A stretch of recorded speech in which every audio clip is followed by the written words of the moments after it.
Assalamualaikum warahmatullahi wabarakatuh. Halo semuanya teman-teman, selamat malam.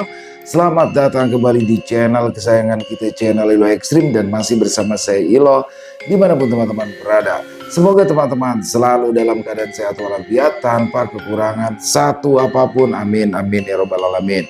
Dan pada kesempatan yang baik ini, saya akan membawakan satu kisah dari Via Cornelia. Wow. Dan pada kisah Via kali ini akan menceritakan tentang orang atau seseorang yang memiliki ilmu Sungai Raja. Waduh, ini dari namanya aja udah mistis banget ya. Sungai Raja atau Sungai Raja ya.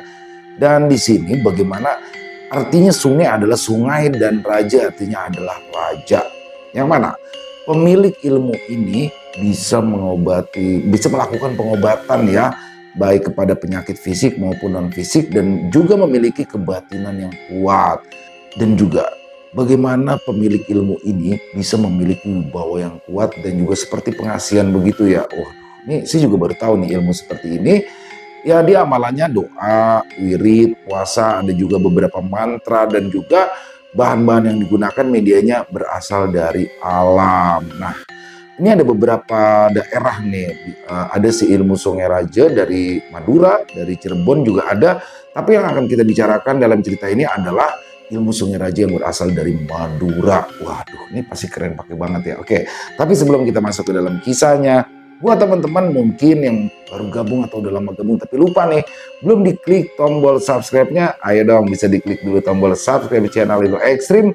Dan jangan lupa untuk lonceng notifikasinya juga dinyalakan agar teman-teman selalu mendapatkan notifikasi dari konten-konten yang akan kami upload di setiap harinya.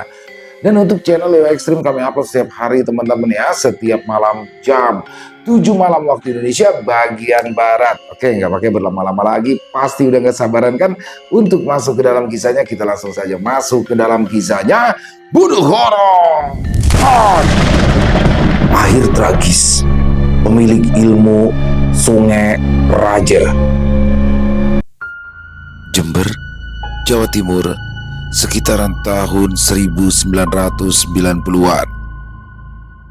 Desa Blokorjo adalah sebuah desa yang terkenal dengan pondok pesantrennya. Warga di desa itu sangat taat beribadah. Anak-anak usia dini sudah disekolahkan dan dipondokan agar ilmu agamanya semakin dalam. Desa itu juga masih menerapkan menikah muda dan dijodohkan. Sebuah desa yang ikut di Kecamatan Puger dan berada di paling ujung barat utara kecamatan, termasuk desa perbatasan dengan kecamatan lain. Di dalamnya banyak sekali sawah-sawah yang membentang dari barat ke timur. Pagi itu, udara di desa Blokorjo sangat sejuk. Banyak para santri yang baru saja selesai mengaji dan sholat subuh kembali ke pondok masing-masing. Di ujung jalan, berdiri sebuah rumah sederhana, tidak mencolok, setara dengan rumah-rumah lainnya. Rumah berwarna putih, bukan dari cat biasa, melainkan dari kapur. Rumah itu adalah milik Aziz, pemuda 20 tahunan yang taat agama dan sudah berkali-kali menjadi santri pertukaran. Selain mondok, Aziz juga ikut private bela diri gratis yang ada di sana. Akan tetapi, beberapa hari ini Aziz tak datang ke tempat latihan, bahkan biasanya dia yang mengajar di pondok juga tidak datang. Siapa yang tidak kenal dengan Aziz? Pemuda tampan, manis, dengan alis tebal, dan sangat pandai dalam mengaji dan bela diri. Aziz baru saja pulang dari merantau di kota. Tubuhnya semakin bersih dan juga tidak sekurus dulu. Rumahnya kini sudah bagus, motor pun juga ada. Siapa yang tidak terpikat dengan Aziz? Saat itu, Aziz yang tengah duduk tiba-tiba saja merasa panas di sekujur tubuhnya. "Umi, kok panas Umi? Kipas angin tolong hidupkan Umi," pinta Aziz kepada ibunya yang masih cantik. Wanita yang mengenakan gamis biru muda itu langsung saja berdiri menghidupkan kipas angin yang berdiri tepat di sebelah televisi. Loh nak, ini kan sudah hidup kipas anginnya nak, ujar wanita itu heran. Aziz yang sedari tadi tidak memperhatikan hanya menoleh sekilas dan benar saja kipas angin itu berputar. Tolong besarkan Umi, panas banget, jawab Aziz lagi. Bu Hanifah, ibunda Aziz itu lalu membesarkan kipas angin hingga terdengar suara decitan saat kipas berputar, tapi Aziz masih merasa panas. Aziz akhirnya memutuskan untuk keluar rumah, berharap jika ia berada di luar, rasa panas yang menyiksa tubuhnya bisa hilang. Akan tetapi, sayang, rasa panas itu tetap ada, bahkan terasa semakin menyengat. Panas banget, apa aku mandi aja ya? Aziz pun akhirnya menyerah dan memutuskan untuk masuk ke kamar mandi. Dia mengguyur seluruh tubuhnya dengan air dari keran. Seketika, rasa panas tergantikan dengan dingin yang menyegarkan. Aziz menarik napas lega. Dia mencoba untuk berpikir positif dan menenangkan diri. Mungkin saja udara memang sedang panas. Apalagi mungkin tadi dia mandi terlalu siang sehingga malam ini merasa gerah. Aziz keluar dari kamar mandi hanya dengan menggunakan sarung saja tanpa mengenakan baju. Dia berharap setelah mandi rasa panas di tubuhnya akan menghilang. Akan tetapi saat dia melangkah masuk ke ruang tamu, hawa panas kembali menyelimuti tubuhnya. Aziz duduk di pinggiran pintu, berusaha mencari angin segar. Tak lama kemudian, Hanifah, ibunya, baru saja muncul dari luar. Dia tadi keluar untuk ke warung mencari sesuatu yang penting. Loh, kok nggak pakai baju nak? Itu kenapa badanmu bentol-bentol merah begitu? Tanya Bu Hanifah dengan nada khawatir, lalu duduk di sebelah Aziz. Aziz meraba tubuhnya dengan perasaan bingung. Benar, ada banyak bentol-bentol merah yang muncul di kulitnya. Bentol-bentol itu terasa sedikit nyeri saat disentuh. Dia tidak mengerti mengapa tiba-tiba saja muncul bentol-bentol merah di tubuhnya. Kok sakit ya mak? Tadi pas mandi gak apa-apa loh, jawab Aziz dengan nada bingung dan kesakitan. Dia benar-benar tidak mengerti mengapa tiba-tiba saja muncul bentol-bentol merah di tubuhnya dan itu terasa sangat sakit. Tak hanya itu, benjolan-benjolan yang semula kecil itu kini semakin membesar dan terasa menusuk-nusuk kulit, membuat Aziz meringis kesakitan tak bisa menahan rangannya. Apanya yang sakit nak? Kok bisa sih? Apa kamu salah makan tadi siang? Tanya Bu Hanifah dengan semakin khawatir dan bingung. Dia mencoba mencari tahu penyebab munculnya bentol-bentol merah dan rasa sakit yang dialami oleh anaknya. Namun Aziz tidak menjawab pertanyaan ibunya. Rasa sakit di tubuhnya semakin menjadi-jadi, membuat dia mengerang kesakitan lagi dan menggeliat tak karuan di atas lantai. Aziz merasa seperti ada sesuatu yang aneh sedang menyengat dan menggigiti tubuhnya. Sodik, ayahanda Aziz, baru saja datang dari rumah saudaranya. Dia merasa heran kalau mendengar suara ribut-ribut di rumahnya. Dengan langkah lebar, laki-laki itu memarkirkan sepeda dayungnya dan bergegas masuk ke dalam rumah. Ada apa ini? Tanya Sodik, wajahnya tampak cemas saat melihat suasana kacau di rumahnya. Saat itu, Sodik melihat Aziz sudah tergeletak di lantai sambil menggeliat-geliat kesakitan. Wajahnya pucat pasi dan tubuhnya penuh dengan bentol-bentol merah yang berisi air. Sodik terkejut sekaligus khawatir dengan keadaan anaknya. Pak, cepat panggilkan mantri. Ini anakmu dari tadi kepanasan terus, jadi kayak gini, pinta Bu Hanifah yang panik dan ketakutan. Dia sangat khawatir dengan kondisi Aziz yang semakin memburuk. Tanpa banyak bertanya, Sodik langsung menurut dan bergegas keluar mengayuh sepeda tuanya menuju ke pertigaan jalan. Di sana ada seorang mantri kesehatan yang biasa dipanggil untuk mengobati warga desa yang sakit. Tidak lama kemudian, Sodik pun tiba kembali di rumah bersama Pak Mahmud, menteri desa itu. Pak Mahmud langsung memeriksa tensi dan kondisi kesehatan Aziz secara keseluruhan. Dia juga melihat benjolan-benjolan merah yang memenuhi tubuh Aziz. Oh, ini alergi biasa, Pak, Bu. Saya akan berikan salep untuk dioleskan ke seluruh bagian tubuh yang terdapat benjolan ya. Nah, lalu ini obat untuk menghilangkan rasa nyerinya. Jelas Pak Mahmud tenang. Dia berusaha menenangkan kedua orang tua Aziz yang tampak sangat panik. Hanifah dengan cepat mengambil obat-obatan yang diberikan oleh Pak Mahmud. Sementara itu, Aziz tadi juga sudah diberikan suntikan penghilang rasa sakit oleh mantri tersebut. Beberapa menit kemudian, Aziz sudah mulai tenang.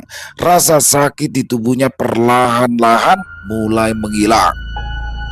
Keesokan harinya, Aziz pun semakin membaik, meskipun benjolan yang tadinya merah itu kini berubah menjadi berair.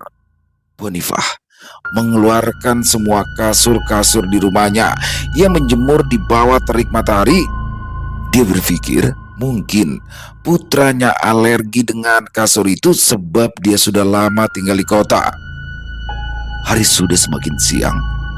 Matahari sudah mulai merangkak naik. Akan tetapi Aziz masih tertidur pulas di depan televisi.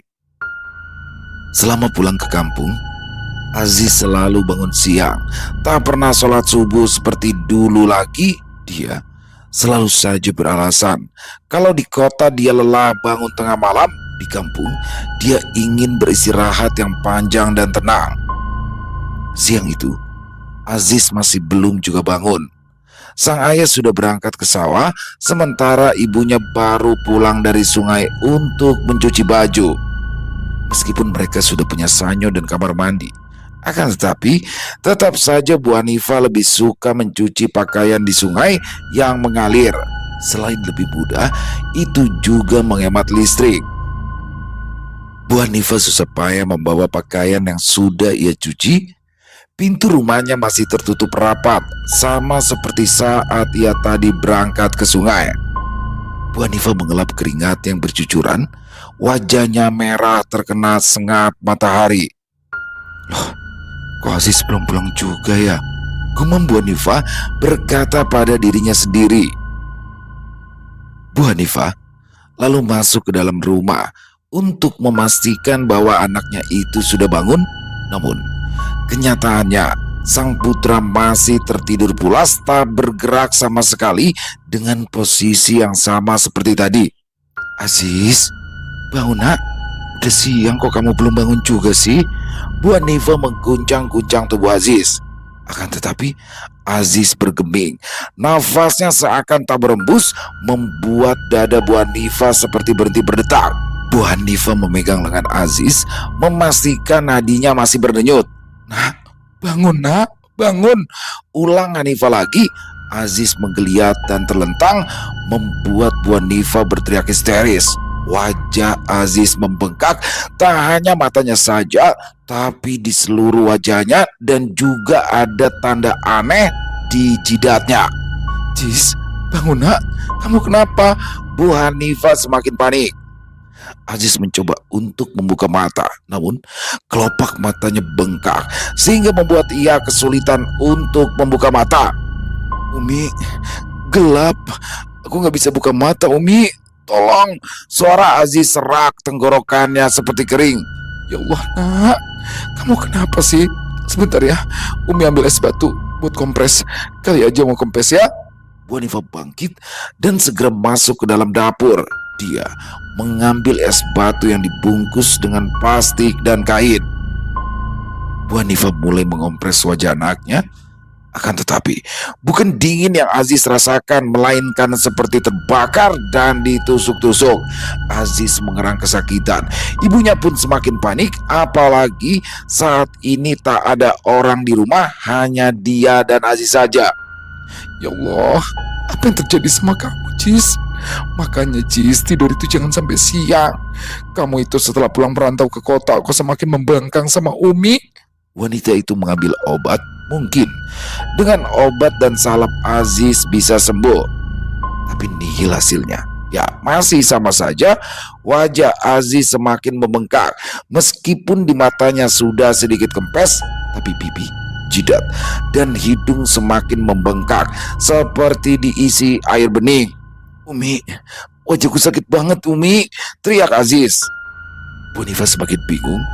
Kalau siang hari seperti ini, tidak ada orang lain di rumah. Para ibu-ibu terkadang juga punya kesibukan masing-masing. "Ya Allah, sabar ya nak. Ayo, coba kamu cuci muka. Kamu ambil wudhu dulu ya," ajak Bu Nifah. Aziz menurut. Dia bangkit dan berjalan masuk ke dalam kamar mandi dengan dituntun oleh ibunya. Wanita itu menahan air matanya. Dia takut terjadi hal yang buruk terhadap Aziz. Tak lama kemudian, Aziz keluar. Wajahnya masih bengkak, tapi rasa sakit sudah mulai menghilang, mungkin karena efek dari obat yang ia minum tadi. Aziz duduk di sofa ruang tamu. Bu Nifah juga ikut di sebelahnya. Ia memegangi pundak Aziz. "Nah, selama kamu pulang kampung, kamu ini kemana aja? Kamu ada pergi ke kuburan atau bagaimana?" tanya Bu Nifah lemah lembut. Aziz menoleh ke arah Nifah. "Ke kuburan? Apa hubungannya, Umi? Jangan percaya hal yang seperti itu, Umi. Ingat, itu musyrik. Itu semua gak ada. Aku sakit ya mungkin karena ada penyakit aja," jawab Aziz. Ya, Aziz masih sama seperti dulu. Ilmu agamanya yang kuat membuat Aziz tak percaya dengan ilmu hitam, hantu, santet, dan lain-lainnya.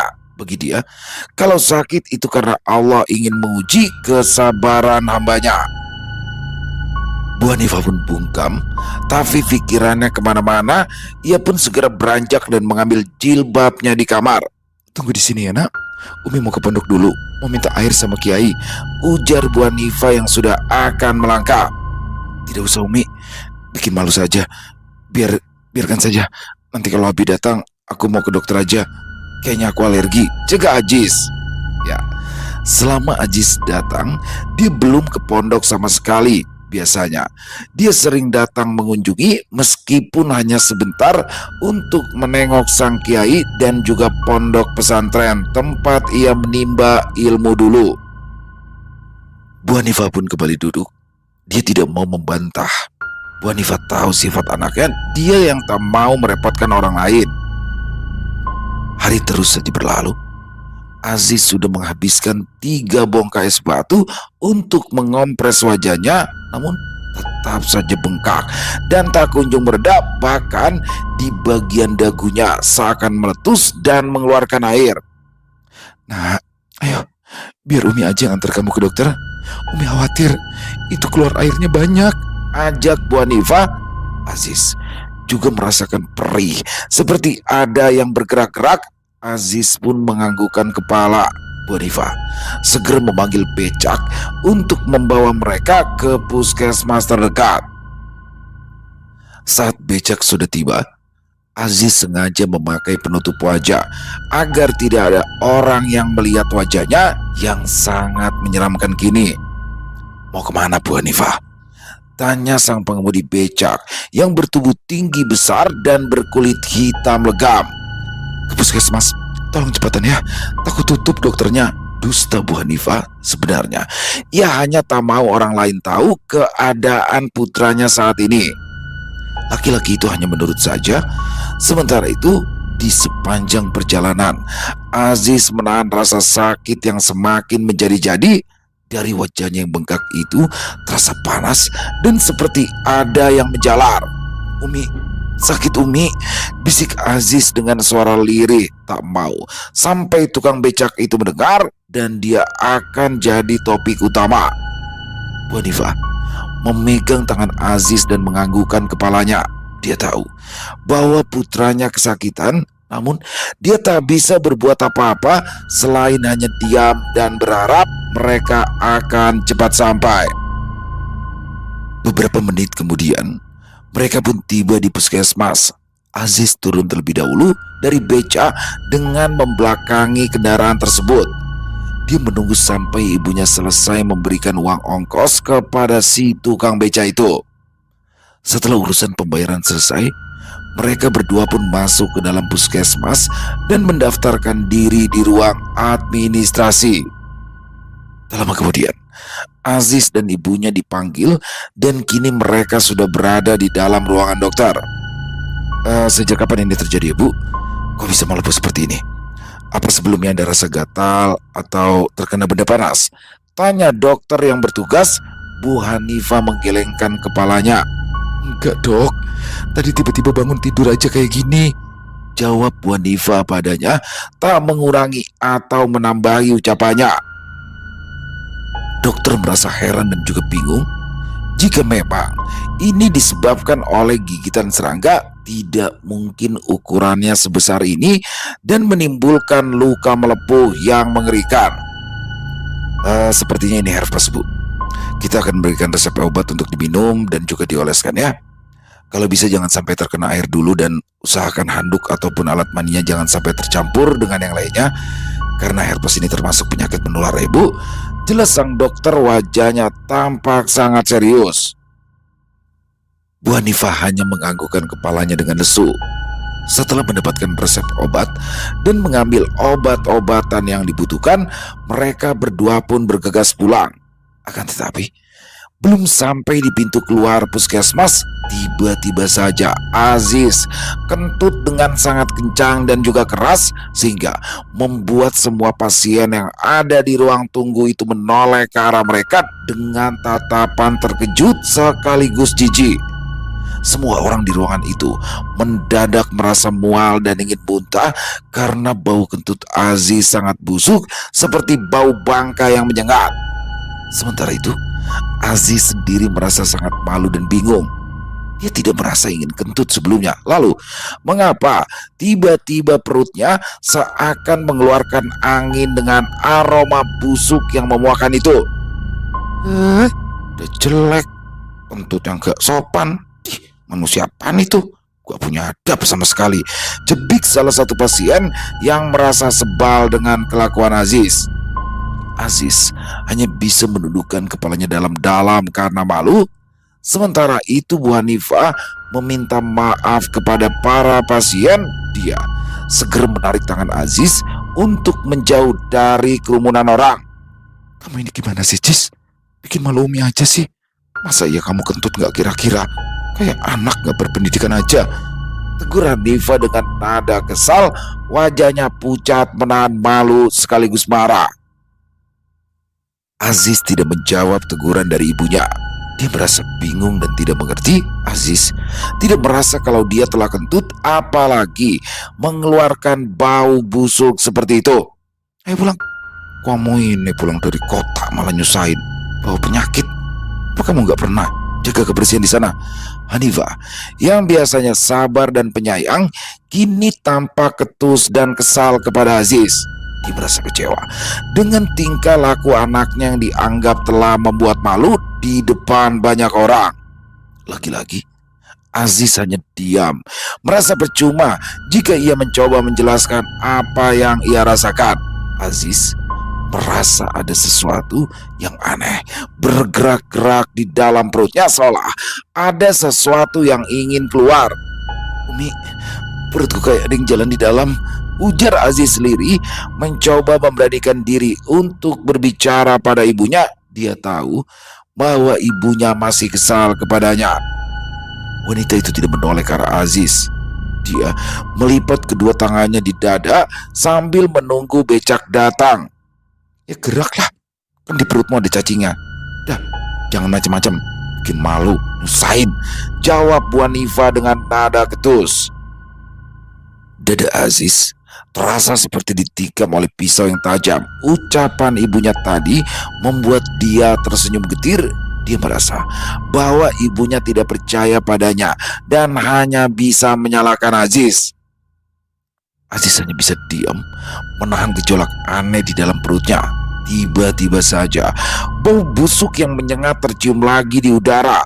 Hanifah yang berdiri di depan Aziz maju selangkah menjauhi Aziz, lalu menoleh ke arah anaknya dengan tatapan marah dan jijik. Cis, kamu kentut lagi ya? Ya Allah, kamu itu kenapa bikin malu Mister terus sih, Cis? Wajah Hanifa semakin memerah karena menahan malu sekaligus marah. Aziz menggelengkan kepalanya dengan panik. Dia bersumpah bahwa dia tidak kentut, akan tetapi dari tubuhnya tercium bau busuk yang sangat menyengat seperti bau kotoran manusia. Aziz merasa ada sesuatu yang mengalir di sela-sela kakinya. Dengan susah payah dia meraba bagian belakang tubuhnya. Ya benar, dia mengeluarkan kotoran tanpa bisa dikendalikan. Padahal Aziz tidak merasa ingin buang air besar sama sekali. Umi, aku buang air besar. Aku gak ngerasa apa-apa, Umi. Tiba-tiba aja keluar, ujar Aziz lirih sambil menundukkan kepala karena malu sekaligus takut. Ya ampun Aziz. Bu Hanifa menghela nafas panjang dengan kasar. Dia meraup wajahnya sendiri dengan kedua tangan sambil menghentakkan kakinya ke tanah karena frustasi. Hanifa merasa bingung dan tidak tahu harus bagaimana lagi. Tidak mungkin dia membawa Aziz pulang dengan keadaan seperti ini. Hanifa sangat malu. Ia tidak tega melihat anaknya menderita seperti ini. Dengan berat hati, Hanifa masuk kembali ke dalam puskesmas dan menceritakan apa yang terjadi kepada salah satu perawat yang bertugas. Perawat itu dengan ramah menawarkan bantuan dan memberikan tumpangan kamar mandi pada Aziz untuk ia membersihkan diri. Hanifa mengajak Aziz masuk melalui pintu belakang puskesmas. Setelah memastikan Aziz masuk ke kamar mandi, ia pun segera keluar. Dengan langkah cepat, Hanifa keluar mencari warung terdekat untuk membeli sabun mandi dan sarung baru untuk Aziz. Dia terpaksa mengeluarkan uang lebih banyak lagi. Tak lama kemudian, setelah semua yang ia butuhkan sudah siap, Bu Hanifa kembali masuk ke dalam puskesmas melalui pintu belakang. Dia mengetuk pintu kamar mandi berkali-kali dengan cemas. Aziz membuka pintu kamar mandi dengan wajah pucat dan lesu. Pakaiannya masih melekat di tubuhnya dan terlihat kotor. Namun ada satu hal yang membuat mata Bu Hanifa melotot terkejut. Di lantai kamar mandi terdapat banyak kotoran Aziz yang cair bercampur dengan darah dan nanah. Pemandangan itu membuat Bu Hanifa sontak menjerit histeris sehingga membuat salah satu petugas kebersihan dan perawat puskesmas menghampiri mereka dengan tergesa-gesa. Setelah melihat kondisi kamar mandi dan juga keadaan Aziz, mereka pun meminta Hanifa untuk segera membersihkan tubuh Aziz dan membawanya masuk ke ruang IGD. Sepertinya Aziz harus diperiksa lebih lanjut oleh dokter karena kondisinya yang semakin mengkhawatirkan. Bu Hanifa hanya bisa menurut dengan pasrah. Dengan rasa mual tertahan, dia membantu membersihkan tubuh Aziz yang penuh dengan kotoran, berusaha sekuat tenaga untuk tidak muntah saat membersihkan tubuh anaknya. Hanifa juga sudah membeli beberapa buah popok dewasa atau pampers untuk Aziz karena hanya berselang beberapa menit saja setelah dibersihkan, Aziz kembali mengeluarkan kotoran. Kondisi Aziz semakin mengkhawatirkan dan membuat Bu Hanifa semakin ketakutan. Sementara itu Pak Sodik yang baru pulang dari sawah, sudah siang, dia harus sholat zuhur, namun dia mendapati pintu rumahnya ditutup dan juga terkunci. Beruntung Pak Sodik tahu di mana tempat kunci diletakkan. Dia heran, di depan rumahnya masih ada ember pakaian yang belum dijemur. Kemana mereka? Ini baju kenapa belum dijemur juga? Tanya Pak Sodik heran dalam hatinya. Pak Sodik memutuskan untuk sholat terlebih dahulu, lalu baru menjemur pakaian. Dia berpikir mungkin saja istrinya lupa karena terburu-buru. Setelah selesai makan dan sholat, Pak Sodik menjemur pakaian yang masih ada di ember. Sementara itu, bisik-bisik tetangga semakin kencang, apalagi Pak Senidi, si tukang beca yang tadi mengantar Aziz dan Bu Hanifa itu mulai berbicara tentang keadaan Aziz kepada bapak-bapak di warung nasi pecel. Aku jadi geli, mana mau makan lagi, ujar salah satu bapak-bapak itu. Lah, Memangnya parah tadi? Palingnya kena gigit serangga makanya kayak gitu, ujar Bu Muda penjual nasi pecel sambil melayani para pelanggan. Pak Sendidi mengepulkan asap rokoknya ke udara. Sebenarnya aku tadi itu mau muntah. Waktu aku lihat ada yang gerak-gerak di lehernya, kayak jalan gitu. Kayaknya dia banyak dosa. Pulang dari kota kena kutukan, jawab Pak Sendidi dengan nada enteng. Bisa jadi sih, atau jangan-jangan dia sok-sokan di kota orang. Tahu sendirilah, dia kan ahli agama. Apa-apa sedikit-sedikit musyrik, sedikit-sedikit haram. Kita hidup di mana saja ya harus hormatin dan saling menghargai. Timpal salah satu orang yang sudah punya pengalaman merantau di beberapa kota. Ya bisa jadi sih, tapi kita nggak boleh doain yang buruk-buruk. Sebagai sesama manusia harus saling mendoakan yang baik, jawab Bu Muda.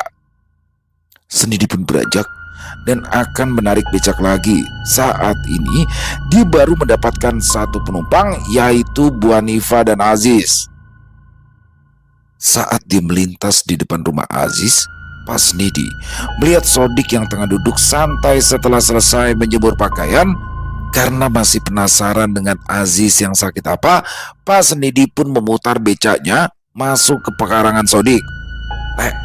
Udah santai begitu? Gimana? Aziz sudah pulang? Sakit apa dia? Tanya Pak Sendidi yang masih sangat penasaran. Pak Sodik heran dengan pertanyaan itu. Belum, Di. Aku datang masih sepi, gak ada orang kok. Loh, kamu kok bisa tahu ya? Tanya Pak Sodik penasaran. Pak Sendidi pun menjelaskan bahwa dialah yang mengantarkan anak dan istrinya ke puskesmas dengan kondisi Aziz menutupi wajahnya.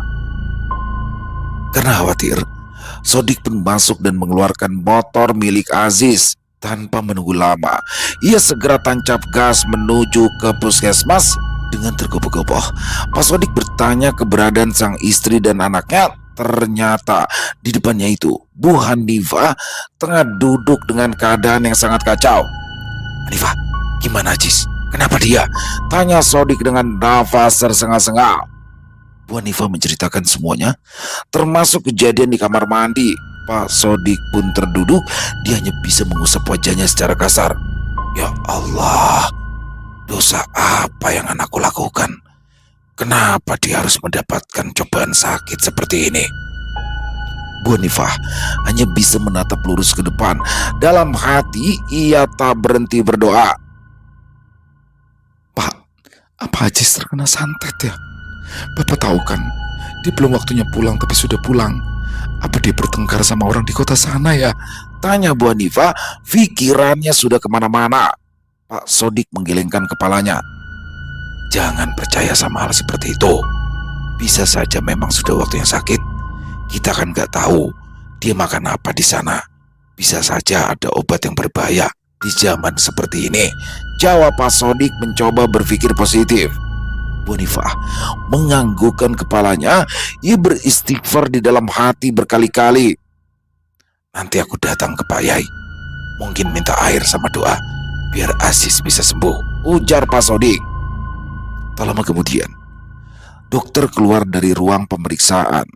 Mereka menjelaskan bahwa setelah melakukan USG, tidak ditemukan adanya kelainan atau penyakit berbahaya di dalam tubuh Aziz. Dokter menduga bahwa Aziz hanya mengalami diare biasa dan akan dirawat inap selama beberapa hari di rumah sakit agar kondisinya dapat dipantau dan diobati hingga sembuh total. Mendengar penjelasan dari dokter, Bu Hanifa dan Pak Sodik merasa sangat lega dan bersyukur. Saat ini, Aziz sudah dipindahkan ke ruang perawatan. Mereka pun masuk ke dalam ruangan dan melihat Aziz tengah tidur dengan pulas di atas ranjang. Bu Hanifa dan Pak Sodik memperhatikan wajah anaknya dengan seksama. Ada sesuatu yang aneh dan janggal pada wajah anaknya itu. Wajah Aziz yang tadinya bengkak dan penuh luka melepuh kini sudah menghilang. Anehnya, proses penyembuhan itu terjadi begitu cepat dan tanpa bekas luka sedikit pun. Hanya saja warna kulit wajah Aziz berubah menjadi menghitam dan ada sesuatu yang aneh pada bentuk wajahnya. Ya, wajah Aziz yang dulunya tampan dan rupawan kini berubah menjadi jelek dan aneh seperti wajah monyet. Loh, itu kenapa wajah si Aziz jadi kayak gitu ya? Coba lihat, mulutnya jadi manyun itu. Terus kok kayak monyet ya anak kita? Bisik Pak Sodik kepada Bu Hanifa. Dia tidak mau sampai ada orang lain yang mendengar percakapan mereka dan menyadari perubahan aneh pada wajah Aziz. Bu Hanifa pun menemui dokter dan bertanya. Menurut dokter, itu hanyalah perubahan hormon. Sebab tadi sempat bengkak wajahnya. Dokter mengatakan jika itu akan sembuh dengan sendirinya nanti. Bu Hanifa merasa lega. Dia kembali ke ruangan anaknya dan malam ini ia akan bermalam di puskesmas. Pak Sodik duduk di lantai sambil bersandar di tembok. Tangannya tak henti memutar tasbih. Dia memohon kesembuhan kepada Sang Maha Kuasa. Di malam harinya, Pak Sodik dan Bu Hanifa tidur di bawah di atas sebuah tikar yang mereka bawa dari rumah. Sementara itu, di ranjang hanya ada Aziz seorang diri. Tiba-tiba saja, ranjang tempat Aziz berbaring bergetar hebat, membuat seluruh ruangan ikut bergetar. Ruangan itu ditempati oleh 4 orang pasien dan semua ranjang tampak bergoyang dengan kencang. Beberapa orang pasien yang ketakutan keluar dari ruangan dan menganggap bahwa itu adalah gempa bumi. Tapi aneh, getaran hanya terjadi di ruangan itu saja, sementara ruangan-ruangan lain di rumah sakit tidak merasakan apa-apa. Setelah beberapa saat, getaran pun berhenti. Para pasien yang sempat keluar kembali masuk ke dalam ruangan dengan penuh tanya dan bingung. Pak Sodik dan Bu Hanifa yang juga merasa khawatir segera bangkit dari tempat tidur dan menghampiri Aziz yang masih terbaring di ranjang. Pak Sodik melihat Aziz membuka matanya lebar-lebar, melotot ke arah langit-langit rumah sakit dengan tatapan kosong. "Kamu mau makan, nak? Dari tadi kamu belum makan loh," tawar Bu Hanifa dengan nada lembut dan penuh perhatian. Dia merasa bersalah karena telah marah dan berkata kasar kepada anaknya tadi siang. Tapi Aziz tidak menjawab pertanyaan ibunya. Dia hanya menggelengkan kepalanya perlahan. "Gak usah, nanti Umi repot dan malu." Jawaban Aziz membuat Bu Hanifa tertunduk sedih. Dia menyesal karena telah berkata-kata yang tidak pantas kepada putranya saat sedang kesakitan. Seharusnya Bu Hanifa lebih bersabar dan memberikan dukungan kepada Aziz, bukan malah marah hanya karena Aziz kentut, dan itu pun Aziz berkata kalau itu tidak sengaja. "Loh, kok kamu bilang gitu sama Umi kamu sih? Kita itu nggak merasa malu dan repot. Kamu itu ya tanggung jawab kita sebagai orang tua," jawab Pak Sodik. Dia berusaha menghibur Bu Hanifa dan meyakinkan Aziz bahwa mereka tidak akan pernah meninggalkan Aziz dalam keadaan apapun. Aziz tidak menjawab ucapan ayahnya. Dia hanya memalingkan wajahnya ke arah lain, enggan menatap kedua orang tuanya. Tiba-tiba saja Aziz kembali merasakan panas yang luar biasa di sekujur tubuhnya. Akan tetapi Aziz tidak mengerang kesakitan ataupun mengatakan apa-apa kepada kedua orang tuanya. Aziz hanya bisa memejamkan mata rapat-rapat sambil meremas selimut untuk menahan rasa panas yang semakin menjadi-jadi. Pak Sodik mendekat. Ia memegangi tangan Aziz dengan lembut. "Kamu itu sakit apa sih, nak? Maafkan Umimu ya, kalau dia tadi hilaf. Dia itu hanya panik. Umi kamu itu sayang banget sama kamu," bisik Sodik berharap jika Aziz mau mengerti. Namun Aziz masih tidak menjawab ucapan sang ayah. Dia tidak ingin berdebat atau memperpanjang masalah. Aziz hanya ingin menahan rasa sakit seorang diri.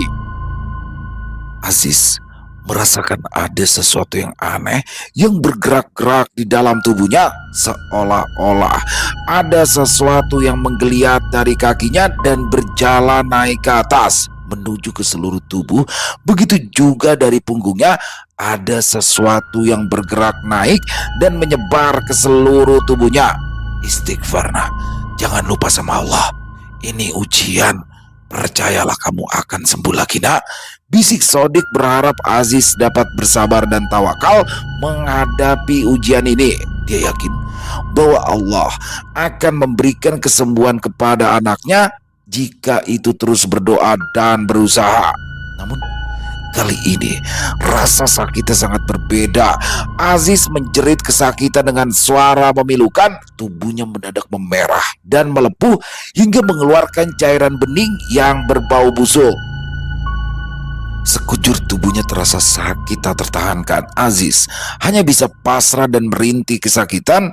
Bu Hanifah yang melihat kondisi anaknya semakin memburuk segera berlari keluar ruangan untuk memanggil dokter agar Aziz segera ditangani.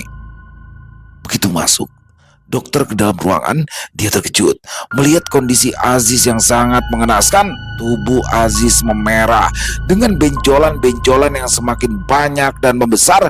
Benjolan-benjolan itu meletus dengan sendirinya, mengeluarkan cairan bening yang berbau busuk seperti bangkai. Anehnya, cairan bening yang keluar dari benjolan-benjolan itu berubah menjadi bau busuk yang menyengat. Dokter berusaha tetap tenang dalam menangani Aziz, namun benjolan-benjolan itu terus meletus secara bersamaan. Tak hanya itu, kulit tubuh Aziz mulai terkelupas dan memperlihatkan daging merah di bawahnya. Aziz merasa tenggorokannya sakit seperti ditusuk-tusuk oleh benda tajam saat dia membuang ludah. Keluar darah segar dari dalam kerongkongannya. Aziz menjerit kesakitan dengan suara yang memilukan. Umi, Abi sakit, tolong. Darah segar kembali keluar dari hidung dan setiap lubang di tubuh Aziz, membuat Bu Hanifah menangis histeris. Ia tak tega melihat keadaan putranya yang semakin memburuk. Bau busuk semakin menyengat hidung. Dari bawah tubuh Aziz mengalir nanah yang berwarna kehijauan. Melihat keadaan Aziz yang semakin memburuk, perawat langsung memindahkan Aziz ke ruangan lain untuk mendapatkan penanganan medis yang lebih intensif. Namun, tubuh Aziz terus membusuk seketika tanpa sebab yang pasti, membuat dokter dan perawat yang bertugas merasa heran. Umi, Abi, tolong, ya Allah, aku sakit ya Allah. Teriak Aziz, tenggorokannya semakin sakit dan panas seperti disiram air mendidih. Tanya itu, tangan Aziz tiba-tiba saja membusuk. Dokter bingung apakah dia akan merujuk pasien itu ke rumah sakit. Akan tetapi dengan keadaan seperti ini, apakah pihak rumah sakit mau menanganinya? Dokter hanya berpikir mungkin Aziz hanya menunggu ajal. Dokter sangat yakin ini bukanlah sakit biasa. Suster, panggil orang tuanya masuk. Silakan, pasien ini sudah sepertinya tidak tertolong lagi. Saya menyerah, pinta sang dokter. Perawat menganggukkan kepalanya, kemudian memanggil Bu Hanifah dan juga Pak Sodik. Kedua orang itu masuk dan terkejut melihat keadaan Aziz. Umi, Abi, tolong, Aziz sakit. Maafin Aziz, Umi, Abi. Nanah dan darah sudah membanjiri tempat itu. Bau busuk semakin menyengat. Tanya itu, alat kelamin Aziz juga membusuk dan mengeluarkan banyak darah bercampur nanah yang menghitam. Ya Allah, ampuni dosa anakku.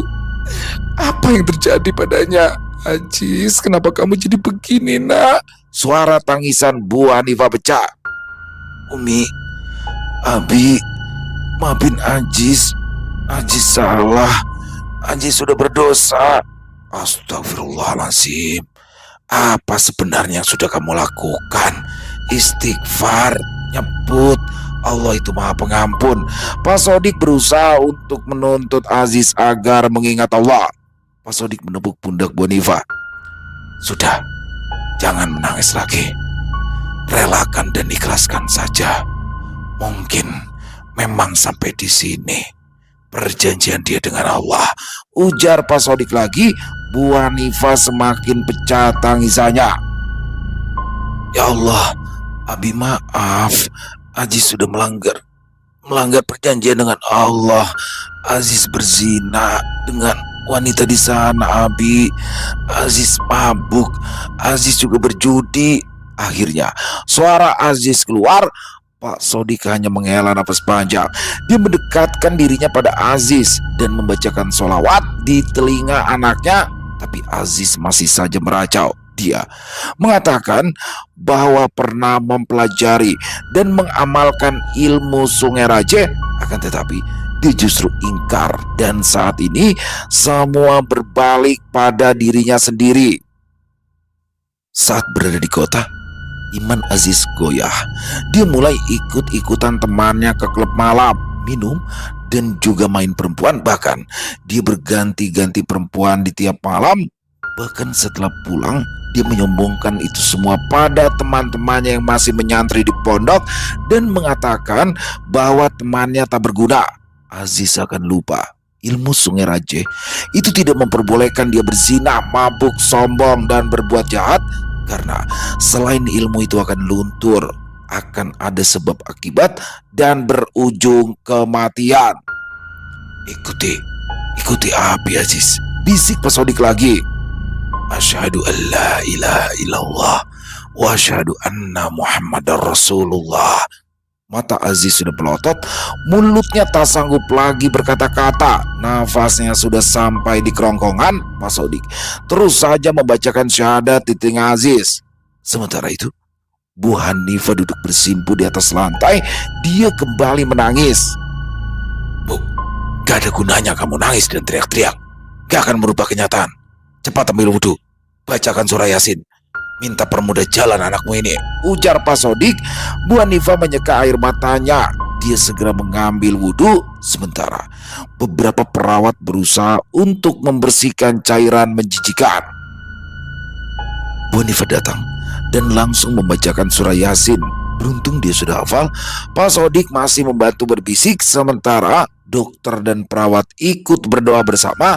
Tak lama kemudian, tubuh Aziz mengejang, matanya melotot dan mulutnya menganga lebar. Aziz mengembuskan nafas terakhirnya. Dokter dan perawat langsung saja membantu untuk merawat tubuh Aziz. Bau busuk yang tadi menyengat menghilang, darah dan nanah tak lagi mengalir. Bu Hanifah limbung dan tak sadarkan diri. Sejak saat itu, banyak santri di pondok pesantren di sana tidak diperbolehkan lagi mempelajari atau memegang ilmu Sungai Raje, takut berakibat fatal seperti yang Aziz alami.